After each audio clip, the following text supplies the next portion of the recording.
प्यारे बच्चों, पिछले अध्याय में हम लोग टॉपिक 2 में राजनीति विज्ञान संघवाद के बारे में अध्ययन कर रहे थे कि संघवाद में कैसे सत्ता की साझेदारी होती है। जब केंद्र सरकार और राज्य सरकार के बीच में जब सत्ता की साझेदारी होती है तो वो सरकार अच्छी तरह चलती है। अब संघवाद में हम लोग पढ़ेंगे भारत में संघीय व्यवस्था। भारत में संघीय व्यवस्था कैसे चलती है। जब भारत सन 1947 में स्वतंत्र हुआ तो फिर 1950 में हमारा संविधान बना। फिर संविधान बना तो उसके बाद भारतीय संविधान में भारतीय संघ व्यवस्था में ये प्रावधान किया गया कि राज्य सरकार का गठन कैसे होगा। तो उसमें दो प्रकार की सरकार का पहले गठन हुआ, केंद्र सरकार और राज्य सरकार। फिर आगे चल कर के बहुत बड़ा राज्य है तो फिर राज्य सरकार के अंदर क्षेत्रीय सरकारों का भी गठन का प्रावधान हुआ।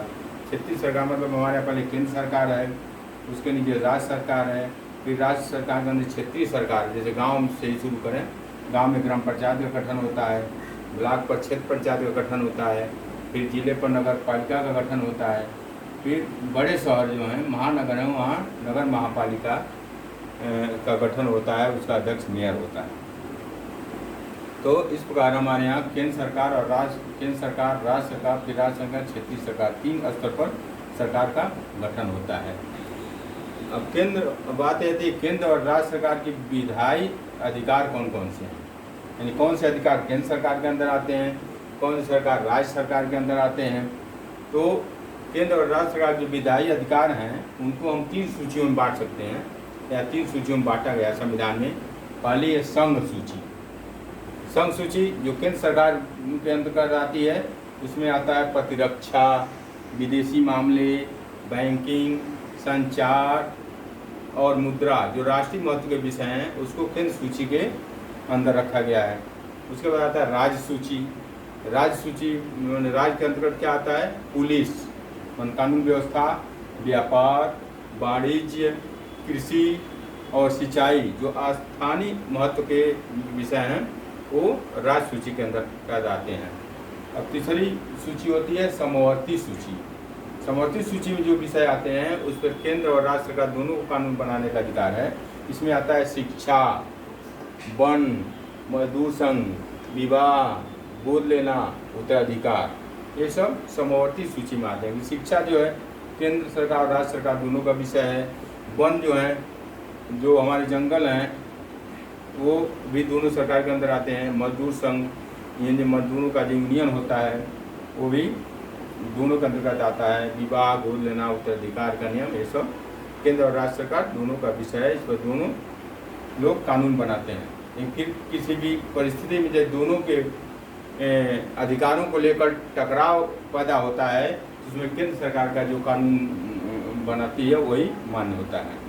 उसके बाद कंप्यूटर और सॉफ्टवेयर, ये जो बहुत बाद में आए, हमारे संविधान बनने के बहुत बाद आए, फिर कंप्यूटर और सॉफ्टवेयर को केंद्र सरकार के अधीन कर दिया गया। अब इसके बाद जो हमारा भारतवर्ष इतना बड़ा देश है, इसमें 28 राज्य हैं, 9 केंद्र शासित प्रदेश हैं।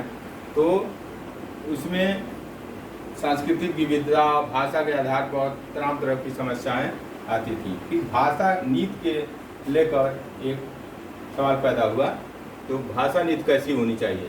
तो हमारे संविधान में हिंदी को राजभाषा का अधिकार मिला हुआ है। हिंदी 40% लोग बोलते हैं और इसको राजभाषा का अधिकार मिला हुआ है।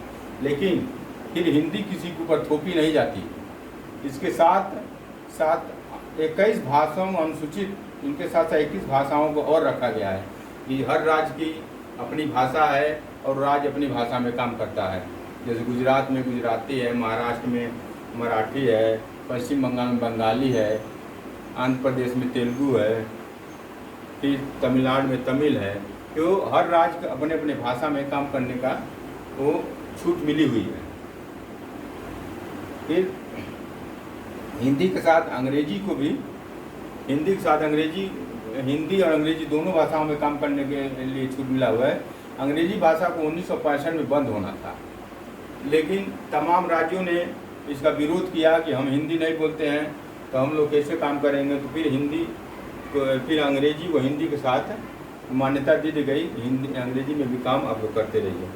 यदि केंद्र सरकार कोई वांड निकलता है तो उसमें 21 भाषाओं में से किसी भी भाषा में आपको प्रश्न पत्र हल करने की छूट मिली हुई है, बशर्ते आप उसको विकल्प में दिए हों। अब अगला पॉइंट है केंद्र और राज्य का संबंध कैसा होना चाहिए। केंद्र और राज्य के आपस सहमति और सहयोग से काम जब होता है, सत्ता की साझेदारी सही ढंग से केंद्र और राज्यों के बीच होती है तो शासन सुचारू रूप से चलता है और उसमें टकराव की स्थिति पैदा नहीं होती है।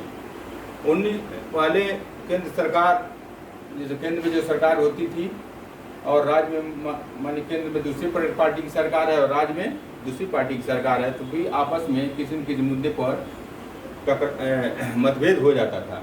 तो केंद्र सरकार अपने शक्तियों का दुरुपयोग करते हुए राज्य सरकारों को भंग करके राष्ट्रीय शासन लगा देती थी। लेकिन 1990 के बाद स्थिति थोड़ी बदली। तो 1990 के बाद केंद्र में किसी भी सरकार को पूर्ण बहुमत नहीं मिल रहा था, तो वहाँ स्थानीय सरकार जो होती हैं, जो क्षेत्रीय दल होते हैं, उनको मिलाकर सरकार बनानी पड़ती थी। तो केंद्र में मिली जुली सरकार, गठबंधन सरकार का दौर चला। तो फिर राज्यों में जो सरकार बनती थी तो दोनों को समन्वय यानी आपसी सहमति से लेकर काम होता था, जिससे दोनों के बीच टकराव कम हुआ। जब केंद्र और राज्य सरकार में शक्तियों को लेकर स्थानीय सरकारों को दी जाती है तो इसे सत्ता का विकेंद्रीकरण कहते हैं। अगला है भारत में विकेंद्रीकरण, यानी जब केंद्र और राज्य सरकारों से कुछ शक्तियों को लेकर, अधिकारों को लेकर क्षेत्रीय सरकार को दी जाती है तो इसे सत्ता का विकेंद्रीकरण कहते हैं।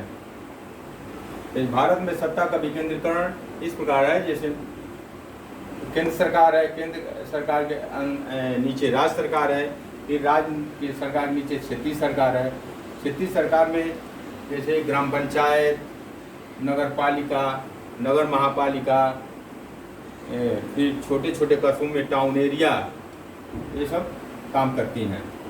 तो क्षेत्रीय सरकार का गठन की भावना इस प्रकार आई कि बहुत सी ऐसी लोकल समस्याएं होती हैं, क्षेत्रीय स्तर पर समस्याएं होती हैं, जिनको वहाँ के लोग उसको आसानी से हल कर सकते हैं और जो भी पैसा है, जो बजट है, उसको सुचारू रूप से सही जगह खर्च कर सकते हैं, क्योंकि उनको हर मामले की जानकारी होती है और बहुत छोटे मोटे झगड़े हुए अपने स्तर से उसको सुलझा लेते हैं। इसलिए यहाँ क्षेत्रीय सरकार के बाद में राज्य सरकार के अंदर क्षेत्रीय सरकार का गठन हुआ। क्षेत्रीय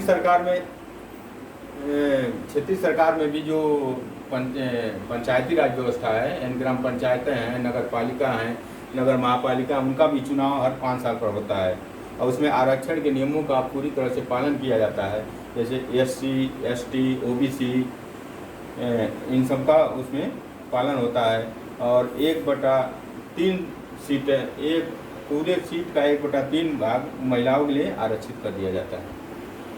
तो इस बार हम लोगों ने ये संघवाद को यहाँ पर समाप्त कर रहे हैं।